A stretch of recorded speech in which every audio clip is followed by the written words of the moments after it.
Okay, so we do know now that Sheikh Hasina is in Delhi. We know that the reports that suggested that she's left for London are untrue. We know that the United Kingdom has shown no alacrity or enthusiasm for giving her immediate asylum. And that's all we know. And for the rest, I'm going to depend on the wisdom of our panel of experts today. Mahfuz, if I may start with you, because you're on the ground in Bangladesh, your newspaper is reporting on what's happening. You heard the Indian Foreign Minister speak about minorities and the safety of minorities. We've, of course, all seen the images of the residence of the ousted Prime Minister being ransacked, somebody walking out wearing her sari, somebody walking out carrying a fish. But the most disturbing images have been those of the statues of Mujibur Rahman being brought down. The founding father, not just the father of Sheikh Hasina, but the founding father of Bangladesh itself. Let me start by asking you, what is the situation on the ground? Is the army in control? And if you could unmute yourself, sir, please, at your end before you respond. Yeah, thank you, Barkha. Basically, at this very moment, the situation is quite fluid. We really, in a way, you can say that right now we seem to uh, lack a governmental presence. We don't know where to go if something happens. So there is a bit of a uncertainty right now. There has been an army involvement, and there has been in talk of interim government. The president this morning has dissolved the last elected parliament, but there is an uncertainty in the air, which is quite concerning.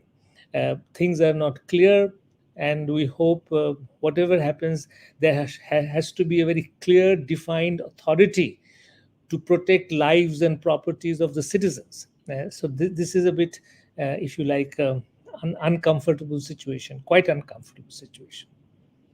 May I ask you if you believe that the army that is, at least in the interim, in charge, is in control of the street? Because there is some concern that they may not be fully in control, that the genie is out of the bottle. Some of the images we've seen, and I'm not saying these are representative of the entire agitation, but one particularly disturbing image, and we'll play that for you, was of a protester urinating on a statue of Mujibur Rahman. Like I said, the most disturbing images out of Bangladesh have been of the founding father, the statues of him being brought down at multiple places. And I'm sure you've seen this one of a protester urinating on the statue. Lumpenization of movements don't capture their full essence, but I'm just wondering how concerned you are. No, these are very disturbing signs. As a freedom fighter, as a personally a believer, and also a great admirer of Bangabandhu, I am disturbed, in fact hurt. However, I don't think this is a reflection of the people of Bangladesh at the moment. It is not a reflection even of the students who led the movement. It is actually an expression of a pent up resentment against a regime that gradually moved away from democratic norms and became very authoritarian. And one thing that I missed in Foreign Minister speech to the Jaishankar?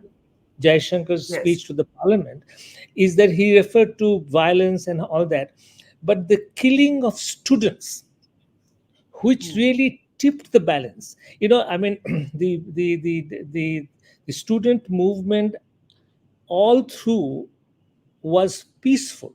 There were some instances of traffic blockage and maybe some very sporadic violence, but it was overall peaceful. Imagine that at least 10 lakh students out in the street, but there is no vandalism, there is no attack. The tipping point was 15th of July.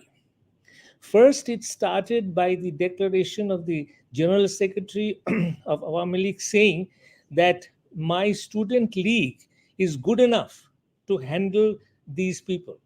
And that began the attack by the student wing of Awami League, armed student wing of Awami League, attacking on the students. And this was followed by police firing. Now, if my dates are correct, so the first day the death was 6, And the prime Yes. minister came on the television and said she regretted it, and she is forming an inquiry committee, and she regrets the death.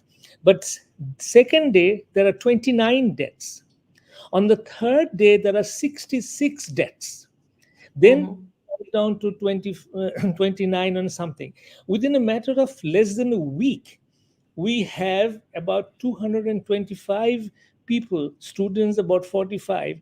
And in our countries, you have street vendors, you have hawkers all over the place. So when there is a Yes. indiscriminate shooting, there there are deaths all over. Now we have still not understood why this violent reaction, because students were not setting fire on anything.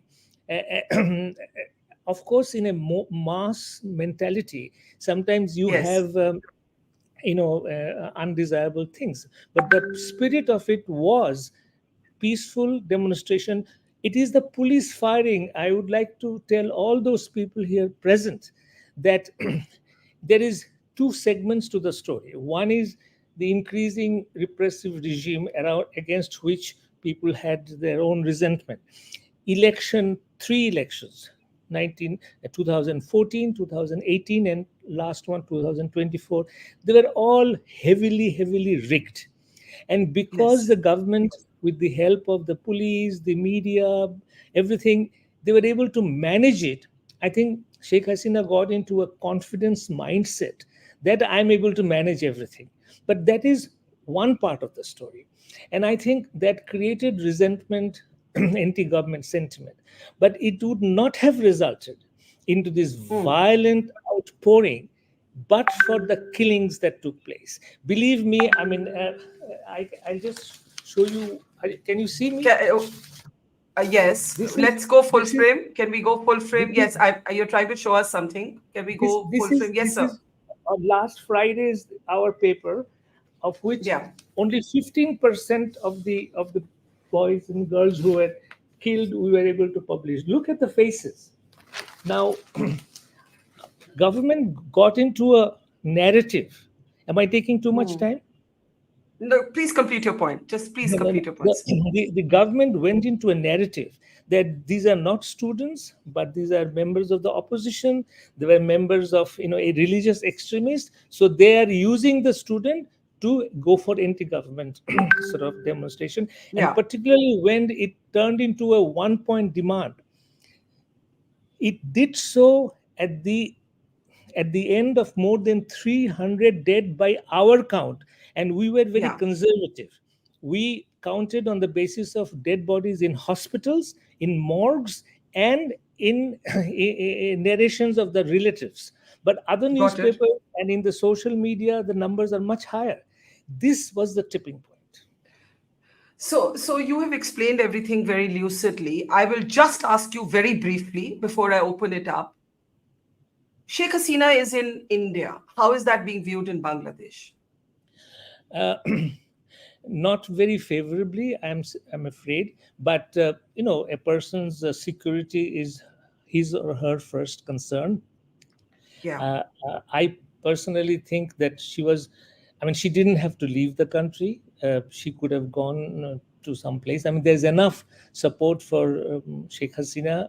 I mean, she is a very highly regarded prime minister. She lost the plot, in my view, Yeah. is when her mindset was closed and she became so overconfident and that she can do anything. It's a very, if I may Yeah.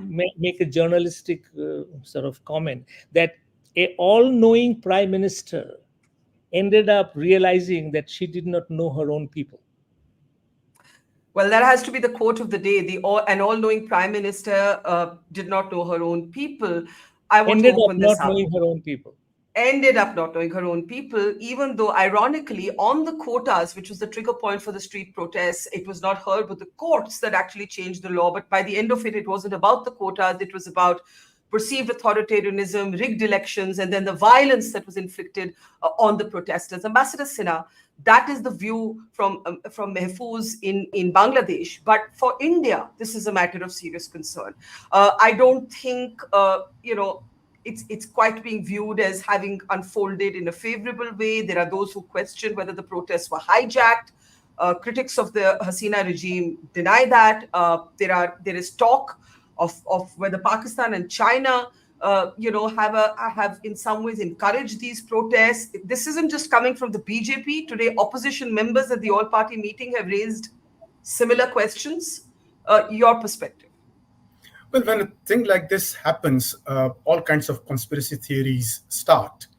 And it is but natural for people to suspect that China and Pakistan are behind this agitation.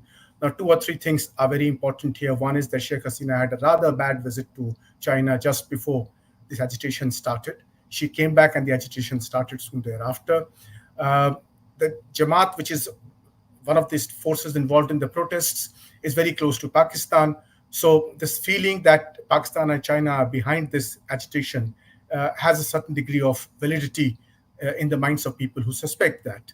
I've seen some reports talking about the CIA being behind it, because there have been reports earlier that the UK and the US were unhappy with Sheikh Hasina over the elections and the neutrality of the elections that were held earlier this year. So there are all kinds of conspiracy theories. Now, I don't think one can accuse China and the US of colluding in the agitation. So obviously only one of the two theories can be correct, if at all. But I agree with Mahfuz, Anam, that the fact that the last elections were very highly controversial had started this trend. The fact that these elections, Sheikh Hasina had stopped the practice of a caretaker government conducting the elections. And the elections held thereafter were naturally questioned. And the last elections, the turnout was extremely low, which would have led to the belief that the people were not happy. So this was coming. And I think the reservation issue, and I'm certain that the visit to China that did not go well, and also the fact that over the last couple of years, Bangladesh's economy has not been doing too well because the global economy itself has been affected. So all these factors put together, I think, gave strength to the agitation that started. And then, of course, the immediate trigger being what Mahfuz said about the firings and the killings, which led to the situation getting out of control. But we must remember that this kind of these such agitations are very common in Bangladesh. And Sheikh Hasina would be reminded of what had happened to her family and her father when they entered the house the last time, 1975. So there are reports that her son called her up and said, "You must leave the country," because he was perhaps scared for her safety. So these are all factors that would have weighed in on her before she decided to flee the country. Can I ask you, though, before I go to General Hasnain? She's in India. We now officially know that. It's been rather vaguely described as a short stay. I can't imagine India would be very comfortable providing her an extended period of refuge. I'm guessing here. What do you think, Ambassador Sinha? I don't know why, because she's been here in India earlier also. She's lived here. The Awami League people periodically take shelter in India. So it's not as if the fact that people from Bangladesh take shelter in India is unknown. It's happened in the past. So I don't see any difficulty in India giving her asylum. But of course, if she wants to migrate to the UK itself has its own set of problems. And I don't think the environment in Europe right now is very, very Yes, that's true. But it's interesting. I'm sorry, but you're saying that if she so desires, India should not hesitate to give Hasina asylum in India? I agree with that. Yes, I don't think we should hesitate, because I think we should maintain our attitude of being open to anybody who's politically being persecuted or feels unsafe in a country, in a neighboring country, taking shelter here. We have always held that tradition, and we should maintain that. So if this is a very important point that Ambassador Sinha has just made, that India should give asylum if Hasina should seek it. Mahfuz, in just one sentence, because I need to go to General Hasnain and to Mubashar and to Meenakshi, if that were to happen, and I'm not saying it would, because you said that there's no favorable response to even her being here for a short stay, how would it be viewed? No, I mean, it would be viewed negatively. It would be viewed as the country that propped her regime. It will just fall into the narrative, which Right. I personally don't subscribe to. India had a very good reason to be very close to Hasina because it responded to the security questions and all that. But yes, it will be viewed negatively. But may I just ask, just say one question? That obviously, Yes. as a country, you have every right to look at the geopolitics. You have to right to look at this and that. But to so quickly, when the situation is evolving so quickly, to be talking about Pakistan and China and everybody, I mean, the implicit meaning here is that we Bangladeshis can't do anything for ourselves. It has to be either Pakistan or China or Hmm. India or America. I mean, listen, we are a very vibrant population. I mean, it's 180. I mean, huge population here. And I should clarify that there is no disrespect meant to the people of Bangladesh. It is just in the talking points of no, but parliament, of the political why do you, conversation here. Barkha, please, why do you just bring this as a talking point so soon? I I mean, they give some Okay. indication. And another thing, please, my request is to my Indian friends that look at Bangladesh from the prism of democracy. Don't look at it from the prism of religion. Okay, General Hasnain, again, it's not about the people of Bangladesh not having agency, their own will, their own opinions. It's not about all of the points of criticism that have been made by Mahfuz, and some have been agreed to by Ambassador Sinha on what Hasina did wrong. But the point is that I would be lying if I did not point out that Delhi is seriously worried, because in some ways the relationship with Bangladesh and the relationship with Sheikh Hasina had become conflated as the same relationship. Khalida Zia, the main opponent of Hasina, was and is not seen as a friend of India. Hasina banned the Jamaat. We were told that those restrictions will now lift. The border security force new chief is at the border because there are apprehensions of a spillover. And whether or not there is a Pakistan or China link to the protest, and I take Mahfuz Anam's point and with absolute humility, the new regime, whatever it looks like in Bangladesh, Delhi is worried that it will be closer to Pakistan and China than to Delhi. I'm just stating a fact. How do you see it? Thank you, Barkha. Thank you very much. And I'll immediately come to the point made by Mahfuz Sahib. Mahfuz Sahib, it's not a question of India jumping into this whole thing and drawing conclusions. It's just the geostrategic importance of Bangladesh. You have to realize that you are sitting on a prime territory, which for us is our eastern flank, the most vulnerable flank of India, where you have Myanmar, Bangladesh, China, our northeast, a single sliver of territory which is the Siliguri corridor. And we've got a look east policy going on at the same time. Bangladesh forms the crucible. It's the fulcrum of this entire policy. Don't you think it's justified that we need to start looking at the moment things start melting down? It's not that we started looking at it yesterday. We were looking at it for the last 2 months or perhaps more. So I think it's incorrect, strategically incorrect to think that India is jumping into it to make allegations to say that there's a China or a Pakistan angle. Obviously, your territory is so important. Your people are so important. Your nation is so important that there's a compulsion about it that people will want to jump into it. And they will not want to see India very happy about it. They want to see India more vulnerable about it. So what is the concern right now? So General Hasnain, when Ambassador Sinha says we should not hesitate to give Sheikh Hasina asylum, in a way that would be taking a side in, let's argue this for one moment from Mahfuz Saab's side. Mahfuz Saab is saying the people of Bangladesh have risen against Hasina's authoritarianism. That is how he sees it, right? She did this wrong. She handled this wrong. She's paid the price for it. The protest may not be elegant. There's reprisal violence that has to be called out. But if India takes a side even now, that means he's arguing that we are not respecting the will of the Bangladeshi people. How do you respond to that? Absolutely. I don't agree with Ambassador Sinha on this myself. Okay. In fact, sitting and drafting out an article on this very thing, which will be published tomorrow morning. We have got, we are between the devil and the deep sea at the moment. There's no doubt about it. But under the current circumstances, our national interest, let's not go on emotions and sentiments. This is all based on national strategic interest. Our national strategic interest at the moment dictates that we need to have made cudgels with Bangladesh, with whatever is the emerging leadership in Bangladesh, with the people of Bangladesh. Bangladesh is just too important for India's national security. And therefore, at this moment, for sentiment's sake, for emotion's sake, for a short while, Sheikh Hasina can definitely stay in India. We have had a very long relationship, and I can tell you, I am a great admirer of her father. I braved a cold winter morning in December 1971 to make sure that I went there to receive Bangabandhu when he came from the airport at Vijay Chowk. Way back in 71.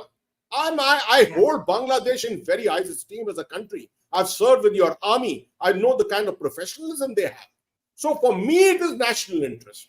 And that's the way I look at it.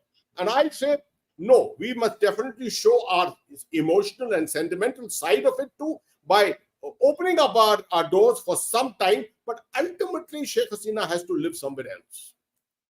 Okay, two very differing views. Ambassador Sinha, don't hesitate to give her an Indian place of refuge. General Hasnain saying, for now it's okay, but not in an indefinite way. Mahfuz, please let me bring in Meenakshi and Mubashar, and so that they have a chance. Meenakshi, long before Hasina was toppled, at the Human Rights Watch, you were raising these concerns. In elections that were previously rigged, you have raised those concerns. Mahfuz, Anam, I think, has laid out for us how this could have gone differently had she handled it differently. But now here we are. And now there are civil rights concerns about what's happening in Bangladesh today as well. There are religious minorities that are vulnerable. There is violence on the streets. Mahfuz's own newspaper has reported Hindu houses, businesses that have been attacked in 27 districts. How do you look at what is unfolding now that Hasina is gone? Thank you, Barkha. First of all, I think we have to acknowledge that the previous 3 elections were so terrible that there was no opposition in the Bangladeshi parliament. It was only Awami League. That does not say that it is a democratic government. Just that test, it doesn't pass that test. I think the previous one was 96%. I don't know, Mahfuz, by how much it is after the 2024 elections, probably around the same. So it was really an unrepresentative government, parliament, and that creates problems in governance, because then people do not feel like they have any kind of representation politically. And that led to a lot of the public rage that we are witnessing, including after she left. The triumphalism and the vandalism that we are witnessing now is terrible. It is encouraging that the opposition leaders, the student leaders have all spoken out to discourage this kind of violence. I was also encouraged to see that in some places, people stood guard in front of temples to try and protect them. These are good indications. Yeah. We know that in a way, when there is a mob out there, and India has its own experiences of mobs, it's very hard to contain them at that particular point. And they were engaged in trying to show their rage against Sheikh Hasina, and her government. So they were trying to find anyone that they could support. But it's really tragic because policemen have died, businesses have been attacked, and so on. So I wanted to say that in terms of of what happens next, I think we have to be, and this is where I suppose we would expect India to take a much stronger role. The fact is that many in Bangladesh believe that Sheikh Hasina was able to go this authoritarian route to adopt these repressive policies, including to shut down critics of any critic. And literally, you could not have you could be arrested for a Facebook like. That is why there was a mirroring of the Maldives situation in Bangladesh after these elections. There was campaigns about India out, and these are things that the Indian government needs to be concerned about. The Indian authorities should be speaking for Bangladeshi rights, for Bangladeshi human rights. One of the things that has happened soon after, yesterday, was the 2 people who had been disappeared since 2016 have already been released. This is also encouraging. We would like to see more people released. We are glad to see that politically motivated charges are being dropped. In terms of what happens next, I think India's role in the way in setting out expectations that the next government, and I hope it happens soon, and it does not become another only military-led situation, but one that leads up to a democratic government, is one that believes in human rights, because institutions are definitely corroded. People do not have faith in rule of law, and that is often what triggers mob violence. So we would like to see India playing a much more significant and one that I'm very encouraged, Ambassador Sinha, that you have said that people that need protection should be protected by the Indian authorities. We have been saying this for a long time, not just about Sheikh Hasina, but many others who often look to India to sustain that embrace of people who are at risk and want to come to India. So I think what I'm hearing Meenakshi say is that this is, India has to be more proactive about rights for all, not just security of Sheikh Hasina. Mubashar, as a young Bangladeshi researcher who's not in your own country right now, you're outside, you're looking at this from the outside looking in. What are your hopes today? What do you want people to understand that you think people don't get? Thank you, Barkha, and to our Indian friends. I think when I hear this talk about strategy and security, I think Indian policymaker misses a significant point, that the human rights and democracy in Bangladesh is correlated for Indian security. And the reason that Indian policymakers seem to be disconnected with this young population, and also the reason is that everyone is very surprised with what happened, shows that perhaps there are scopes for appreciating that there are not enough effort is being made to the young generations of Bangladeshis. I've seen commentaries in Indian media terming this as Islamist and, jihadist and so forth. But for me, one of the most encouraging aspect of this protest has been widespread participation of young females. I mean, they were singing, they were giving slogans, and there were hip hop artists. There were rock and roll stars who took the streets. There were writers and there were songwriters. So it seems to me there's a huge sort of undermining of the democratic spirit that kind of pushed this protest movement, which eventually started as a force for accountability, seeking accountability. And Hasina, as Mahfuz and Anam mentioned, moved to a particular point where so a particular point that she became the state, and this young generation of people challenged that. And everyone is thank you. Yeah.